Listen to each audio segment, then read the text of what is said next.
Hey everyone, it's Ben Hardy here, and in today's video we're reviewing the Rivian R1S. Before we get into this video, I want to give a huge shout out and thank you to the Kengar Ford here in American Fork, Utah for giving me some time with this Rivian. I'm going to include a link to the website in the description down below so you can check what they have currently. And then on a side note, if you want to save time and money the next time you purchase a car, link to my car buying guide in the description down below. Let's get into it.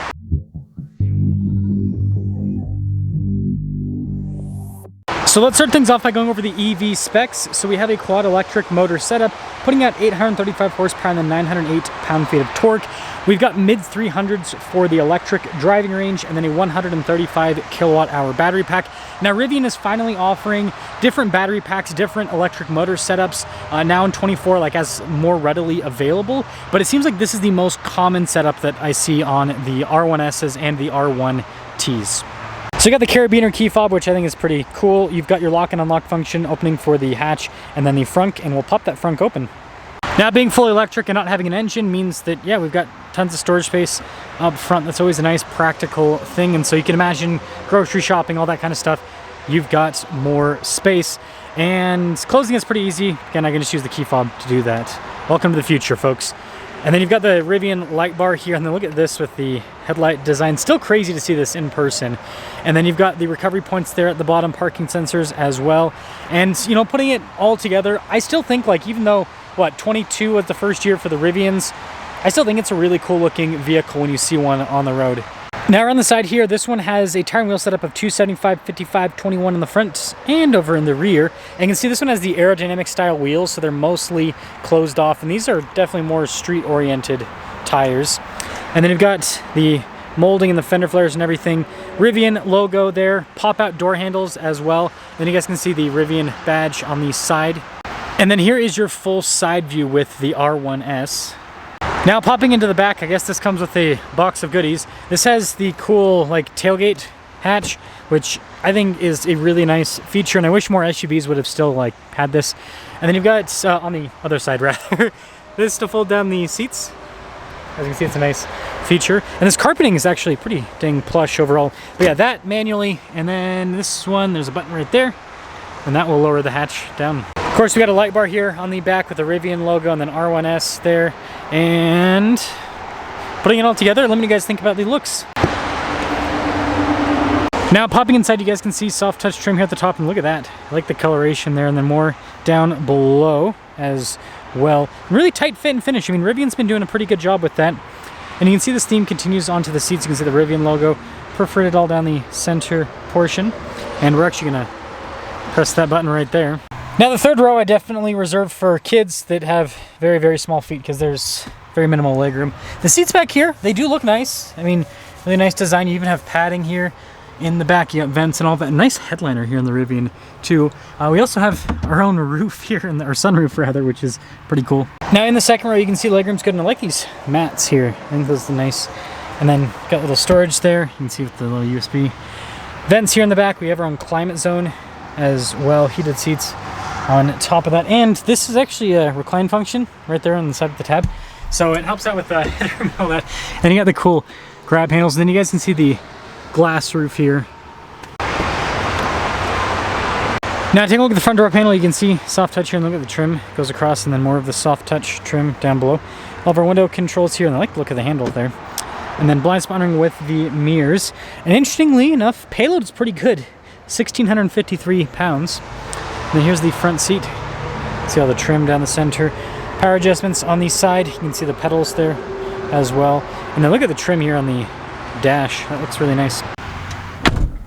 Now taking a look at the steering wheel, just like Tesla, Rivian's gone for a minimalist design. So, you know, soft touch all around, and then there's controls that control several things depending on what you have selected. And then you've got your turn signal stock, and then we do have a column shifter. And you probably notice the gauge cluster there in the center. I like it. It's simplistic. It lets you know how much range you have left. You got the half screen there on the side, lets you know what gear. I mean, it's pretty straightforward. Now we do have a 360 camera system with this as well. Trajectory on turn with the steering wheel, but yeah, solid resolution.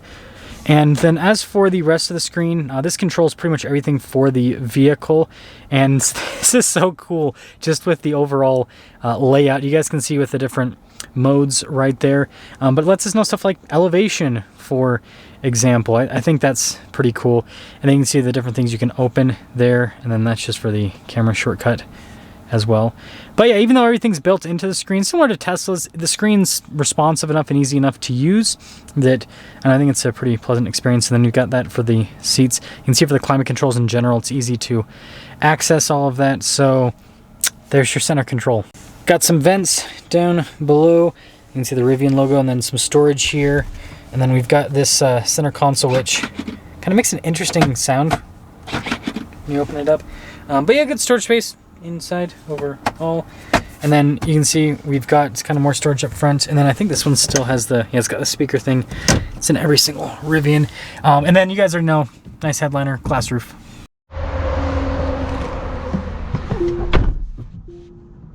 So let's talk about visibility before we set off. You guys can see visibility over the hood. Both the mirrors do a blind spot ring throughout the rest of the rear as well. The third row does kind of get in the way of visibility a little bit, but it's not bad. And let's set off in the R1S. So I've been trying to get a review on one of these for, I've already reviewed an R1S in the past, but I'm trying to got an updated review. And these things have been, whenever they pop up on the used market, it seems like they sell pretty dang quick. So, which is interesting because EV sales overall have slowed down, but these Rivians are still going and selling pretty quickly. Very smooth. I know we're just in the parking lot, but it's kind of noticing. It's definitely one of the better electric cars in terms of how it performs. Ooh, is that an R? Yeah, that's pretty cool looking. It's always cool to see a Raptor R. It's been interesting to see the values on those with the 23s. They've finally somewhat come down to earth. Somewhat. Emphasis on that. Turn signal sound is so interesting. It's like this weird kind of chunky sound. It's very, very interesting. But let's get up and move here a little bit.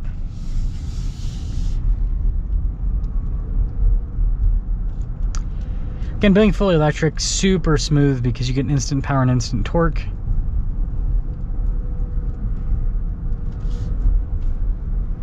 Handling's great as well, being, you know, unibody, independent front and rear suspension. Let's pop it over to this.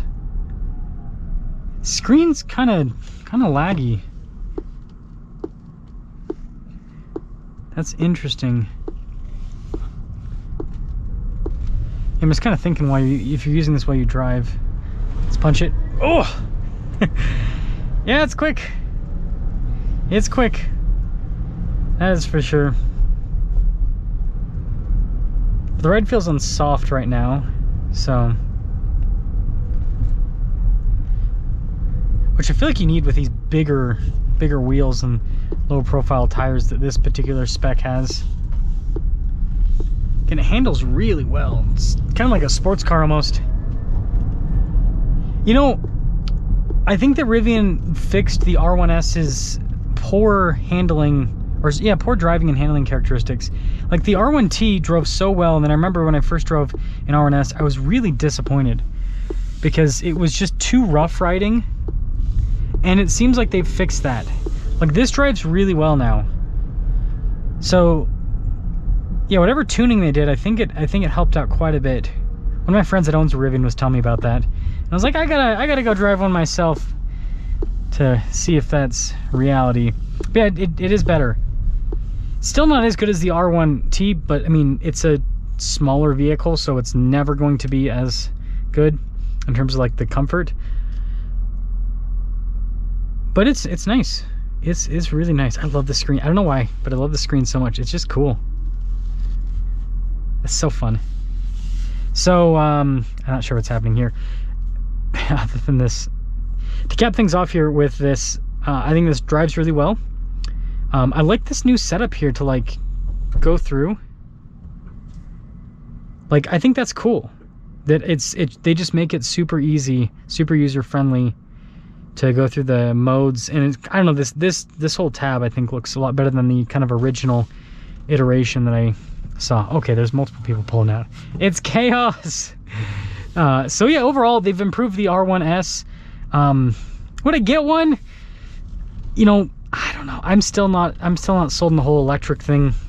You know, it seems like there's been a pretty big pullback from the electric market, and it just seems like the technology is like, it's gotten so much better over the course of the last few years, and who knows how much better it'll get in the next few years. And so it's like you buy a car and then it instantly is outdated. It's just like the iPhones. It's frustrating. So let me know what you guys think about the R1S, but it's improved.